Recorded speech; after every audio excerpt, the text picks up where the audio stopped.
Okay, so I've got a Gen 2 Busa set up on the bench here. I wired up an AEM AQ1 data logger for a customer in Canada. I'm going to zoom out a little bit. Kind of hard to see the harness here, but you can see the harness is kind of running up the length of the table here.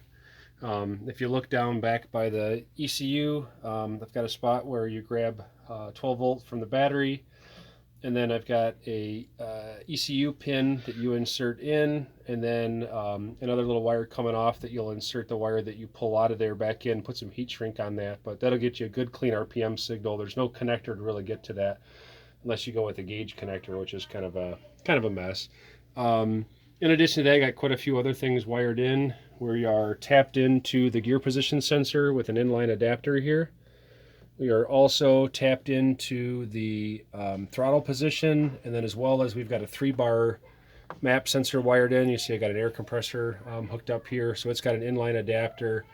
Got a little 10K pot that I'm using here for my throttle position and stuff to calibrate that.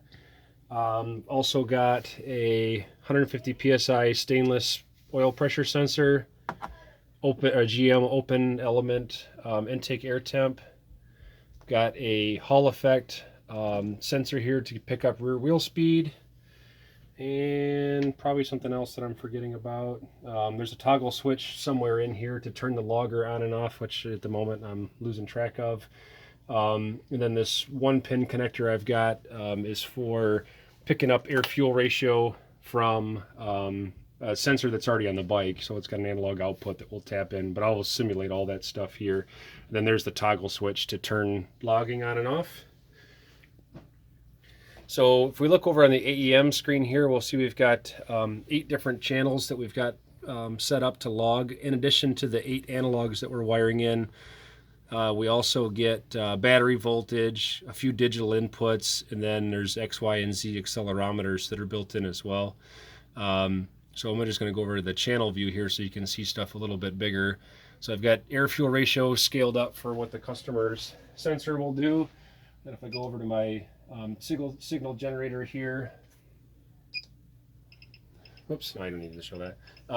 You can see, so air fuel, it's set up for 0 to 5 volts to go from 10 to 1 up to 20 to 1. And then if I go to the next channel, which is boost pressure, so I've got an air compressor here, just give that guy a little squeeze.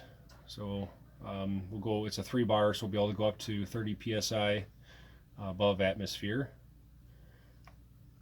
And then next we got gear position. So somewhere over here on my board I've got my gear position sensor. So right now we're in, let's see, we'll rotate that to first gear. Go ahead and go over to the screen there. So you can see here, got first gear, and then we're also reading first gear on the AEM.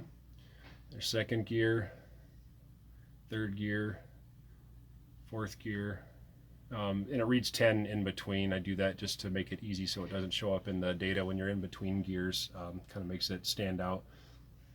So there's gear position. Go next is intake air temp, and so that's this GM open element with a weld-in bung that'll go in the customer's plenum. It's a turbo bike. So if I breathe on it and look over at the temp now, you'll see the temp went up from like 68 up to 73. And then let's see, next here, what do we got? Throttle position. So again, we're tapped in on that. I've just got a little 10K pot rheostat here. So at the top of the gauge data screen, you see like a 95%. Go back down. So I've got the calibration, everything pretty close there. And then let's see, next on the list, oil pressure. Pause it.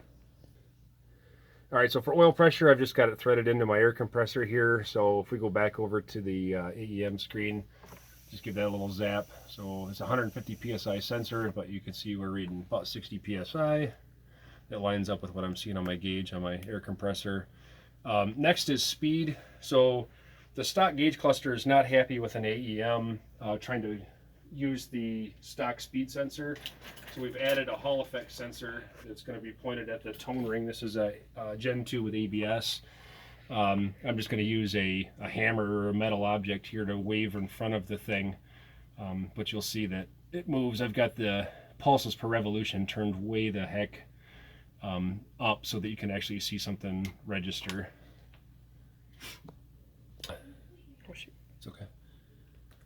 And then the 8th channel, so we've got engine RPM. So again, that was going into the tack out on the ECU. So if I think if I just hit this button here, so I've got an RPM signal going in. Now you'll see we've got the tack going. See if you can get the tack and this in the screen at the same time. So I'll just, whoops, I'm on the wrong channel now. Hold on. Channel 1, frequency. So the factory tack reads really high. So it's reading 11.6 or 11.7. You'll see that our actual here is like 10.9. They do the same kind of stuff with the speedometer, but so that's most of the signals working here. Other thing I can show, if I go to digital 1, that would be that toggle switch.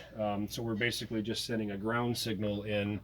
So if I flip the switch on, you'll see it goes to on, and we can use that to, we can set the logger up to only log when the switch is on.